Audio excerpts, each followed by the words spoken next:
Srimad Bhagavatam, Canto 1, Chapter 1, Text 2. Completely rejecting all religious activities which are materially motivated, this Bhagavad Purana propounds the highest truth, which is understandable by those devotees who are fully pure in heart. The highest truth is reality, distinguished from illusion, for the welfare of all. Such truth uproots the threefold miseries. This beautiful Bhagavatam, compiled by the great sage Vyasadeva in his maturity, is sufficient in itself for God realization. What is the need of any other scripture? As soon as one attentively and submissively hears the message of Bhagavatam, by this culture of knowledge, the Supreme Lord is established within the heart. Purport by His Divine Grace A.C. Bhaktivedanta Swami Prabhupada. Prabhupada talks about eating, sleeping, fearing, and mating, and how they're common to both humans and animals. But religion is the extra function of the human being. Human life begins when religion begins. Without religion, human life is no better than animal life.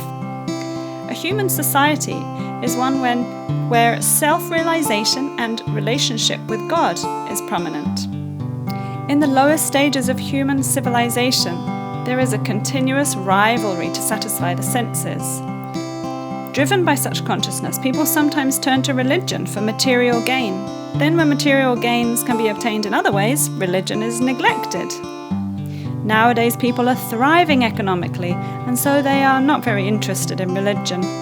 Churches and mosques are practically vacant. People are more interested in shops and cinemas. Economic gains are needed for sense gratification. Sense gratification is the basis of material life. There are three paths of sense gratification. Number 1, fruitive activities to gain promotion to better planets. Number 2, worshipping different demigods for promotion to their planets. Number 3, realizing the absolute truth in his impersonal feature and becoming one with him. Srimad Bhagavatam is a purely transcendental literature. The devotees of the Lord are above such competitions because they are on the path back home, back to Godhead, where life is eternal and blissful. They try to establish a competitionless society with God in the center.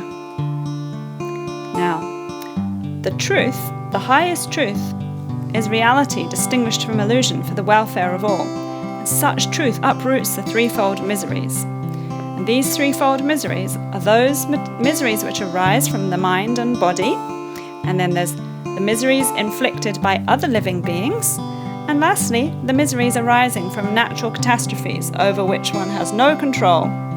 So freedom from these three miseries comes when one develops transcendental consciousness and understands the conception of simultaneously one and different. We are one with the Absolute, but at the same time, we're eternally a servant of the Absolute. Srimad Bhagavatam begins with the surrender of the devotee unto the Absolute Person. When we understand that we are transcendental and that we are the Lord's eternal servant, we are free from miseries. Service to the Lord is rendered in pure consciousness of one's spiritual identity. By service, one is immediately freed from material encumbrances. As long as a living entity is trying to master material nature, there is no possibility of his becoming servant of the Supreme.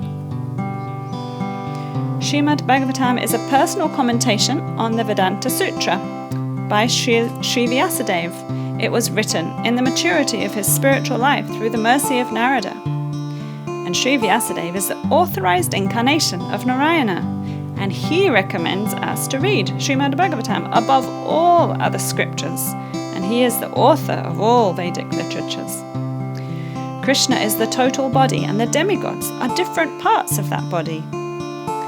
Lord Chaitanya has also recommended that we read Srimad Bhagavatam. He says it's the spotless Purana. So there's a word, Sanskrit word in this verse, which is shushrushu, and that means we must sincerely desire to hear the transcendental message of Bhagavatam, or we must be anxious to hear this message. And the proper attitude is being submissive when hearing. The transcendental message. Some people, less fortunate people, are not interested in hearing Srimad Bhagavatam. They're more interested to talk about the political and social aspects of the world. They have so much time to talk about those things, but no time to listen to Bhagavatam. So they're less fortunate. After many pious deeds, one becomes qualified to hear Srimad Bhagavatam. The process is simple, but the application is difficult. Sometimes professional readers of the Bhagavatam plunge into the confidential topics of the Supreme Lord, interpreting it as sex literature. But it is meant to be heard from the beginning. We can realize the Supreme Personality directly by hearing Srimad Bhagavatam. Srila Vyasadeva assures us this.